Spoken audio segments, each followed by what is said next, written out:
எல்லோருக்கும் தமிழ் புத்தாண்டு நல்வாழ்த்துக்கள். வணக்கம். நான் டாக்டர் ஆர்த்தி கௌதம். நான் கோயம்புத்தூர்ல ஹோமியோபதிக் மருத்துவரா பிராக்டிஸ் பண்ணிட்டு இருக்கேன். இன்னைக்கும் எனக்கு ஒரு தெளிவில்லாத நிலை ஏற்பட்டாலோ, சரி தவறுக்கு நடுவில் ஒரு குழப்பம் ஏற்பட்டாலோ, குழந்தை வளர்ப்போ மருத்துவமோ எதுலையும் ஒரு அறம் சார்ந்த கேள்வி எழுந்தாலே அதற்கான விடை நான் படித்த தமிழ் தான் கொடுக்கும்.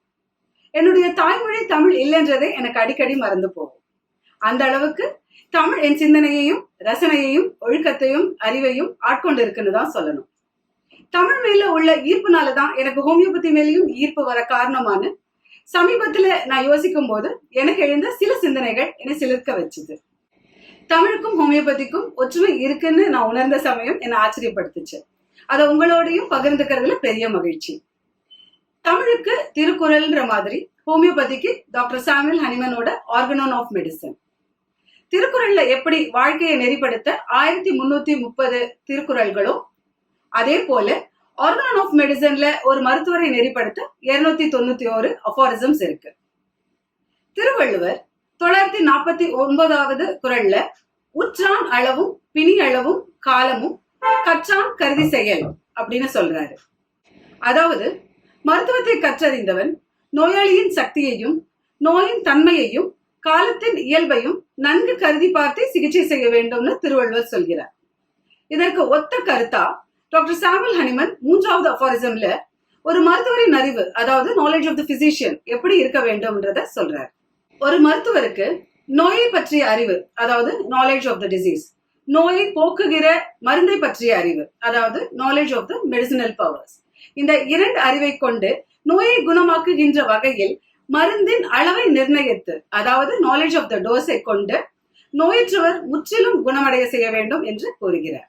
அதே போல 948வது குறள்ல எப்படி ஒரு டிசீஸை ட்ரீட் பண்ணுன்றத திருவள்ளுவர் நோய் நாடி நோய் முதல் நாடி அது தணிக்கும் வாய் நாடி வாய்ப்ப செயல் அப்படின்ற குறள்ல சொல்லியிருக்கார். இதையே 17வது அஃபாரிசம்ல டாக்டர் சாமுவேல் ஹனிமன் நோயை எப்படி குணப்படுத்த வேணும்ன்றத இதே விதிமுறைகளை வலியுறுத்தி சொல்லியிருக்கிறார். குணக்குறிகளை, அதாவது சிம்டம்ஸ் ஆராய்ந்து அதன் காரணத்தையும் தெளிந்து தீர்க்கும் வழியையும் அறிந்து செய்வதை, பிழையில்லாமல் செய்வதை ஒரு மருத்துவரின் தலையாய கடமை, அதாவது highest sole aim of the physician அப்படின்னு சொல்றார். அடுத்து திருவாசகத்தில் ஒரு வரி நம் உயிர் தன்மையை விளக்கி சொல்லும். நீராய் உருகியன் ஆறுயிராய் நின்றானே அப்படின்னு நம் உயிரை, அதன் தன்மையை விளக்கி இருப்பார். இதுல உயிரை ஒரு கடவுளுக்கு ஒப்பாய் அல்லது கடவுளின் ஒரு வடிவமாய் கூறுகிறார். இதற்கு சிறிதும் வித்தியாசம் இல்லாமல் 9வது அஃபாரிசம்ல டாக்டர் சாமுவேல் ஹனிமன் உயிர் ஆற்றலை ஸ்பிரிச்சுவல் வைட்டல் ஃபோர்ஸ் என்றும், அதுதான் உடல் முழுவதையும் இயக்கச் செய்யும் ஆற்றல் என்றும், அதாவது the dynamic that animates the material body என்றும் கூறுவதை வியக்காமல் இருக்க முடியவில்லை. இதையே திருமூலர் சூக்கும உடல் மனம் மற்றும் உயிர் ஆற்றலால் ஆனது, அதை தூல உடல், அதாவது நமது வெளி உடல் கொண்டு வழிபட வேண்டும் என்று உயிர் ஆற்றலின் உன்னதத்தை கூறுகிறார். மேலும் திருமூலரே எண்ணாயிரம் என்ற நூலில் மறுப்பது உடல் நோய் மருந்தென ஆகும், மறுப்பது உளநோய் மருந்தென சாலும், மறுப்பது இனி நோய் வாராதிருக்க மறுப்பது சாவையும் மருந்தெனலாமே, அதாவது மருந்து உடல் நோயையும் மனநோயையும் போக்க வல்லதாக இருக்க வேண்டும், மேலும் அது நோயை தடுக்க வல்லதாகவும் இருப்பை தடுக்கக்கூடியதாகவும் இருக்க வேண்டும் என்று கூறுகிறார். ஹோமியோபதியில் உடல் குறிகளுக்கு, அதாவது பிசிக்கல் சிம்டம்ஸ், மனக்குறிகளுக்கு, அதாவது மென்டல் சிம்டம்ஸ் இணையான முக்கியத்துவம் கொடுப்பதால் தான் கேஸ் டேக்கிங்குக்கு மட்டுமே சில மணி நேரங்களை மருத்துவர் செலவழிக்க வேண்டியிருக்கும். தடுப்பு மருந்தாக ஹோமியோ எப்படி பயன்படும்ன்றது அனைவருக்கும் அறிந்த விஷயம்தான்.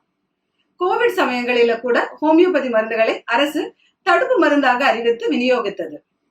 மேலும் இறப்பை தடுக்கும் விதமாகவும் ஹோமியோபதி மருந்து பயன்பட வேண்டும் என்பதை டாக்டர் சாமுவேல் ஹனிமன் வலியுறுத்தி இருக்கிறார். சுருக்கமாக, தமிழ் என்பது சாதி மதத்திற்கு அப்பாற்பட்டது. தமிழ் என்பது அறம், தமிழ் என்பது அறிவு, தமிழ் என்பது அன்பு, தமிழ் என்பது ஆன்மீகம், தமிழ் என்பது அழகு, தமிழ் என்பது ஆற்றல். தமிழ் மீதும் ஹோமியோபதியின் மீதும் ஈர்ப்பும் பற்றுதலும் பெற என் வாழ்த்துக்கள். நன்றி.